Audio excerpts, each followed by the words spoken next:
I worked for 14 years at NASA, probably the bulk of my professional career.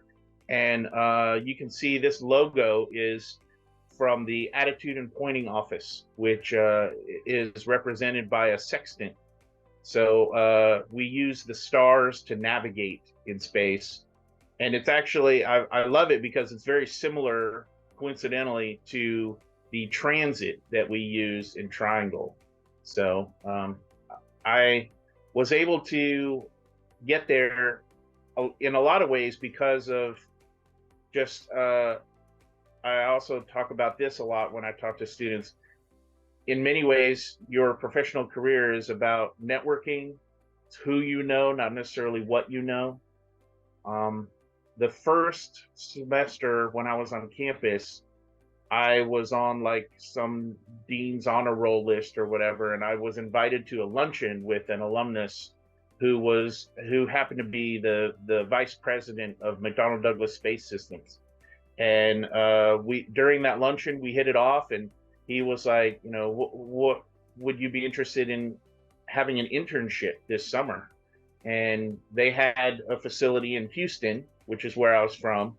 And so I was like, sure. And because I had that experience many years later when I graduated, when I applied, that was something that stuck out on my resume and allowed me to get that job. So in a lot of ways, it's not a dream job that I necessarily had, but I knew and recognized that for many people working at NASA is their dream job.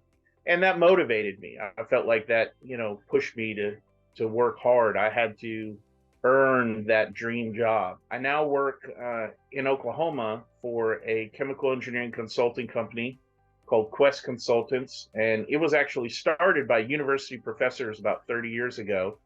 And it's a small company. We do basically modeling and analysis of risks related to processing hazardous chemicals and things like that. So I mostly deal with the software side, but it's been a challenge, and I enjoy it. I think my career has taken some circuitous routes, maybe things that I would not have thought I would have done when I was a student.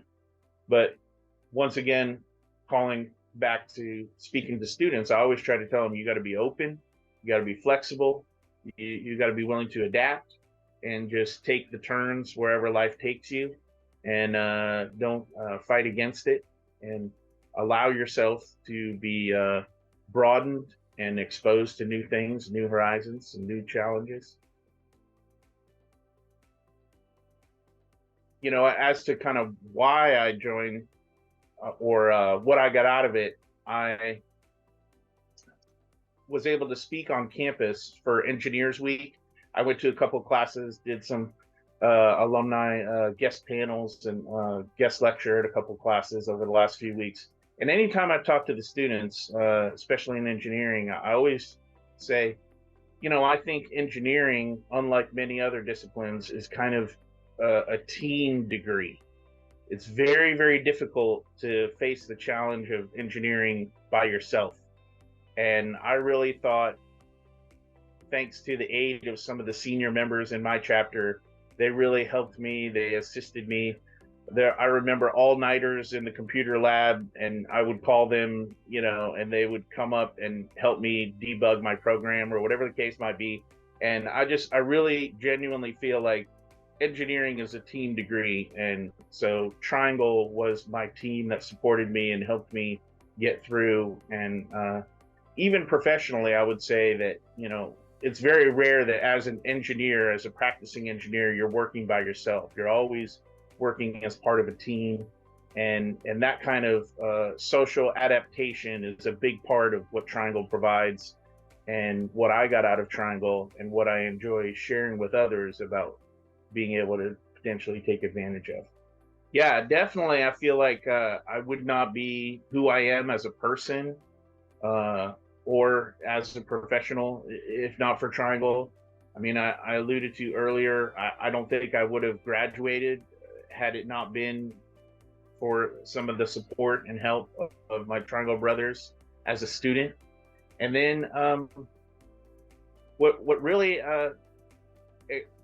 in a certain sense enlightened me was I had the opportunity to go to some regional conferences, and I saw there a number of alumni who were engaged, who were involved, who were mentoring and shepherding undergraduates, and I just thought that that was so cool, that that's something that I wanted to do. So when I graduated and I was in Houston, I got involved with the national chapter and helped coordinate the colony and the startup of the University of Houston chapter, and got involved at national council level. And now that I'm back in Oklahoma, I'm on the local alumni board of directors, and I just think it's important to give back. I got a lot out of my Triangle experience, and much of that was due to senior members and alumni who remained engaged and helped assist, and the not just underclassmen, but even as a grad student, I was able to get help from alumni who had gone through that process. And so I just feel it's important. Anything I can do to give back, I try.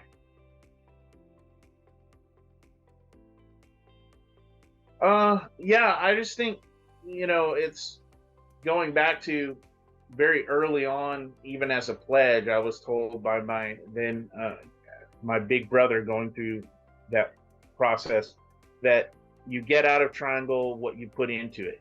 And, you can certainly be a member who can gain a lot, but if you're not as engaged or as involved, then it's not going to be as rewarding.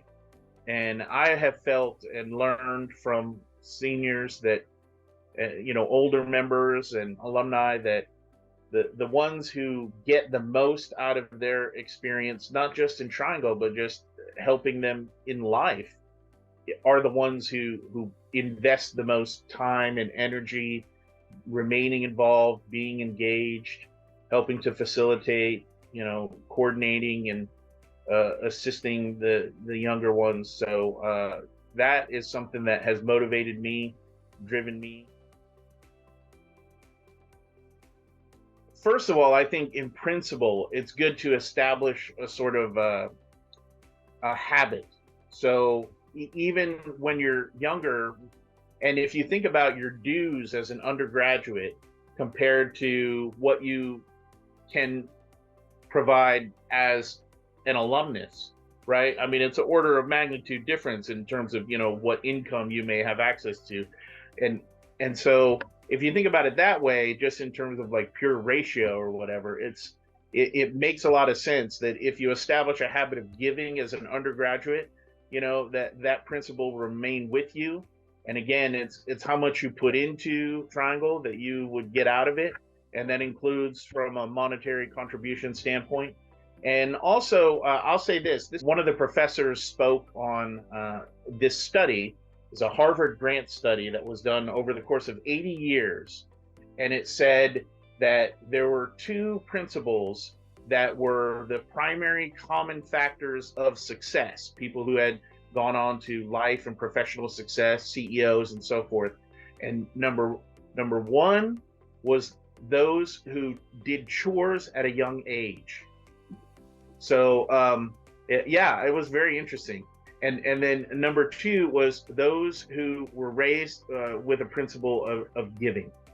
And so I would say, if you want to be successful, there it is, right? You do your part, you do your share, you learn that in an early age, and that's a principle that stays with you. And you have this principle of what I have is not necessarily my own, right? And what I have to give, I should give, and not, keep for myself. The President's Men is something that actually didn't exist when I was undergrad. And so that's something that I've always appreciated. I think it fosters this sort of principle of giving, this principle of, establishing very early on this habit of giving, even just what you can. So President's Men is not that much. It's perfectly reasonable. It's like, one solid meal. And I, as an undergrad, spent many a time, subsisting off of ramen or free pizza that was given out at club meetings. So I know what that's like. And just to sacrifice one solid meal's worth to become a part of President's Men, I think goes a long way towards establishing that habit, that principle, and then you can see that grow. And being a contributing member, even at that level, means a lot. It means a lot because it's called President's Men because the president is the exemplar, right? He's the pattern, and so those who contribute should be ones that those ones that we look to.